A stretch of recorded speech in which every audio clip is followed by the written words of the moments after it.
సుందరాకాండ తాత్పర్యం 32వ సర్గ.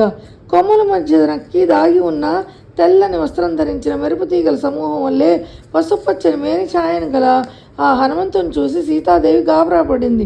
బాగా వికసించిన అశోక పుష్పాల వంటి శరీర కాంతితో, పుటం పెట్టిన బంగారు వన్నె వంటి నేత్రాలతో, వినయంతో శోభిల్లుతూ ప్రియవచనాలు పలుకుతున్న హనుమంతుని ఆ అశోక వృక్షం మీద సీతాదేవి చూసింది. ఆ హనుమంతుని చూడగానే సీతాదేవి విస్తుపోయింది. అహో, ఈ వానరుడి రూపం ఎంత భీతి కొలుపుతూ ఉందో! సమీపింప సాధ్యం కానిదిగాను, కనీసం చూడ్డానికి సైతం శక్యం కానిదిగాను ఉందో అనుకుంటూ మళ్ళీ ఆమె కలత చెంది దుఃఖించసాగింది. ఎందుకంటే భయభ్రాంతురాలై దుఃఖిస్తూ ఆ సీతాదేవి రామ రామ అంటూ, లక్ష్మణ అంటూ దీనాతి దీనంగా విలపించింది. మందస్వరంలో పరిపరి విధాల రోధించింది. చెట్టు కొమ్మల్లో మూర్తీభవించిన వినయంగా కూర్చున్న వానశ్రేష్ఠుడైన ఆ హనుమంతుడిని చూసి సీతాదేవి ఇది కల కావచ్చునేమో అని తలంచింది. సీతాదేవి అటు ఇటు పరికిస్తూ పెద్దదైన ఉబ్బెత్తు ముఖం గలవాడు, వానరరాజైన సుగ్రీవుని ఆజ్ఞానువర్తి, సచివుడు, వివేకవంతులలో శ్రేష్ఠుడు, వాయునందనుడు అయిన హనుమంతుణ్ణి చూసింది. ఆ హనుమంతుణ్ణి స్పష్టంగా చూడగానే విశాల నేత్రాలు గల సీతాదేవి మూర్ఛిల్లి మరణించిన దానిలా అచేతనురాలైంది. కొంతసేపటికి తెప్పరిల్లి మళ్ళీ ఆమె ఇలా ఆలోచించసాగింది.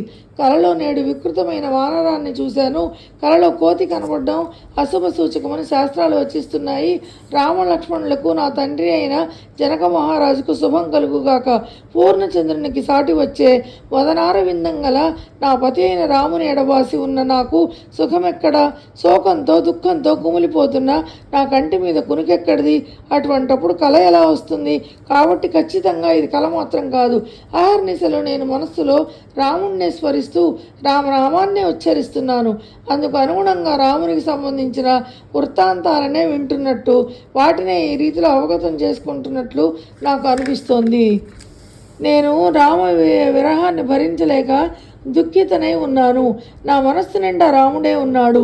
సదా సర్వవేళలా రాముణ్ణే స్మరిస్తున్నాను. కాబట్టే రాముని గురించే వింటున్నట్లు, ఆయన గూర్చిన విషయాలనే చూస్తున్నట్లు నాకు భ్రమ కలుగుతోంది. ఎప్పటికైనా రామ సమాగమం అనే నా మనోరథం ఈడేరాలనే ఆశతో మనస్సులో ఈ విధంగా ఊహించుకుంటున్నాను. అయితే మనోరథానికి ఎదురుగా కనిపించే రూపం ఉండదు కదా. కానీ ఈ వానరుడు స్పష్టమైన ఆకారంతో నాతో సూటిగా మాట్లాడుతున్నాడు. అతని ఉద్దేశం ఏమిటో? దేవగురువైన బృహస్పతికి, దేవేంద్రుడికి, బ్రహ్మదేవుడికి ప్రణామాలు అంటే నమస్కారాలు. అగ్నిదేవునికి నమస్కారం.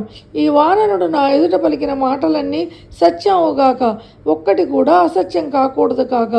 శ్రీమద్ వాల్మీకి రామాయణమున సుందరకాండలోని 32వ సర్గ తాత్పర్యం సమాప్తం.